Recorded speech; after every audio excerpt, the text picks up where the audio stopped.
fy mhrif ddiddordebau am chwili ydy llenyddiaeth gyfoes, a barddoniaeth gyfoes yn benodol, llenyddiaeth 4/15 ac ysgrifennu creadigol.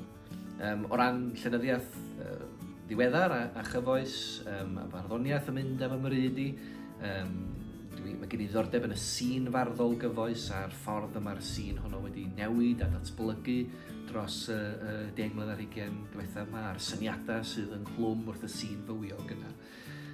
Wedyn o safbwynt llenyddiaeth gofiannol a hunangofiannol, mae gen i ddiddordeb yn y llenyddiaeth honno hefyd, felly pan ewch chi i siop, mi welwch chi silffoedd o gofiannau a hunangofiannau, maen nhw'n gyfrolau poblogaidd iawn yn y Gymraeg, yn ogystal ac mewn ieithoedd eraill.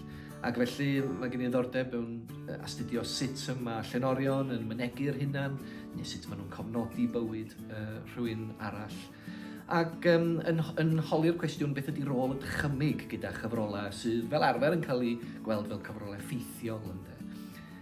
Ac mae'r syniad yna o'r dychymyg hefyd yn bwysig gyda'r ysgrifennu creadigol a y ffordd rydyn ni yn defnyddio proses wrth ysgrifennu'n greadigol. Tu allan i o'r gwaith, dwi'n hoff o ddarllen, dipyn o ddarllen, ac yn hoff o ganu hefyd, canu corawl.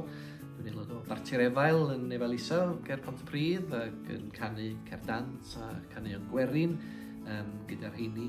A dwi'n hoff hefyd o barddoni, ac o ysgrifennu'n greadigol. Mi ges i'r fraint yn lle diweddar o gyhoeddi cyfrol o farddoniaeth o'r enw Tipiadau, a dwi'n aelod o dîm talwrn Aberhafren ar raglen y talwrn ar Radio Cymru.